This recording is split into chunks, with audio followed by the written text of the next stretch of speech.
Humans and dogs have long had a mutually beneficial relationship, aiding in hunting, protection, and companionship for one another has allowed both species to thrive. It is only when one party bears more burden than benefit that this relationship becomes threatened.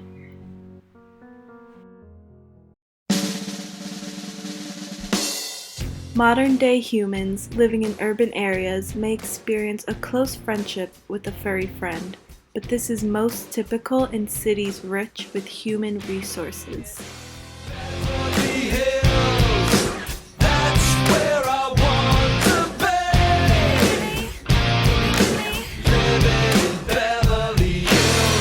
In Beverly Hills, keeping a dog as a close friend is commonplace and is often a symbol of wealth and status.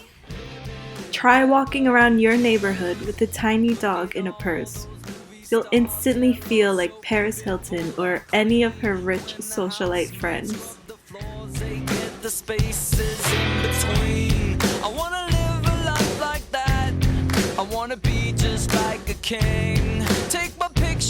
But in poorer cities across Asia, specifically within tenement housing neighborhoods in India, close connection with the dog is sometimes taken as a symbol for filth and poverty. So this video asks, what is the cause for this difference in sociality around these cross-species relationships?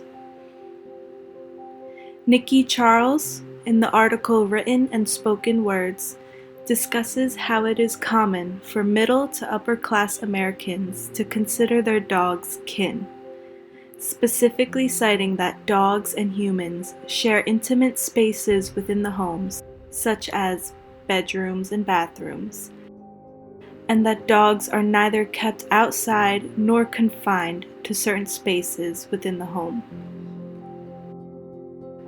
This ability to share space with dogs is something that is a luxury, which only more wealthy humans can afford.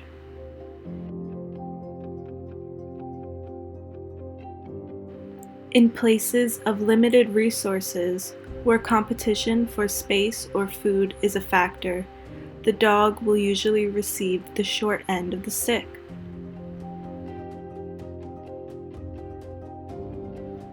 Since wealthy areas do not force such competition between species, humans are free to spoil their canine companions, which allows for a close bond to form.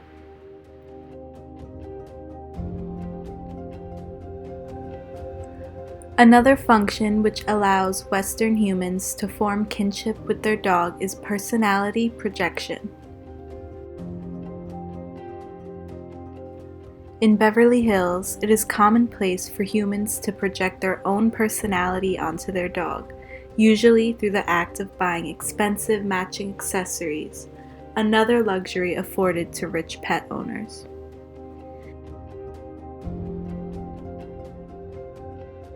This is similar to a hunter-gatherer perspective as opposed to a pastoralist perspective.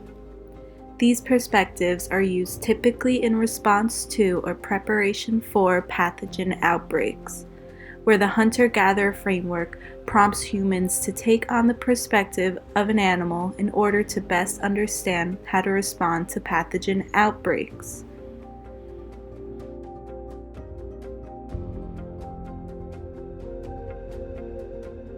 Wealthier humans in places like Beverly Hills adopt their pup's perspective frequently to understand their own lives and social constructs such as gender, which helps allow for a close bond.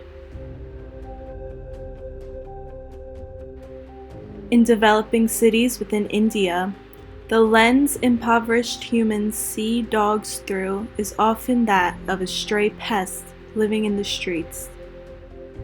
Kavita Daya, in her book Graphic Narrative about South Asia and South Asian America, discusses dogs framed as a menace to society within urban South Asian cities due to anti-stray dog public discourse.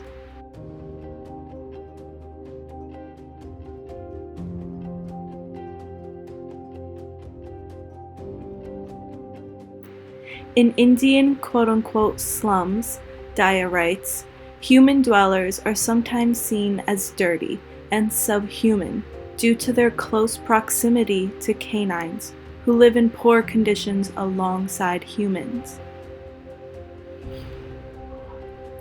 Interestingly, many anti-stray dog activists like J.F. Reese promote a pastoralist framework to handle this issue, insisting that humans must adopt the perspective of street dogs in order to solve this problem.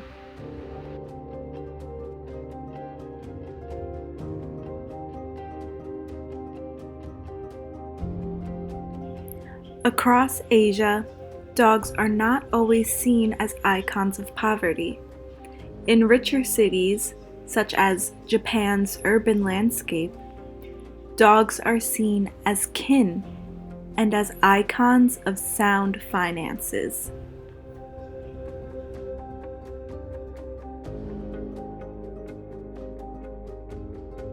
Paul Henson, in the article Urban Japan's Fuzzy New Families, discusses Kai-kun, a dog character that is wildly popular throughout Japanese media for promoting brands and selling products. Henson also brings up the growing sector of dog ownership in urban Japan, spiking higher than any other pet ownership market. Here, we see dogs as close companions, as kin. Not only this, but urban Japanese utilize their kinship with dogs to understand their own world and their own consumerism, similar to what we see in Beverly Hills.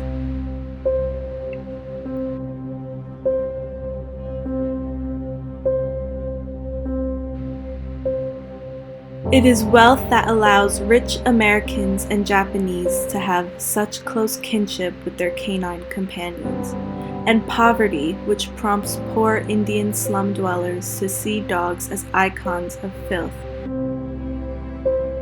instead of icons of social power like they are in Beverly Hills. It is unequal levels of wealth which allows Beverly Hillanites to spoil their pup with love, yet force humans in poor Asian cities to occupy the streets alongside furry friends.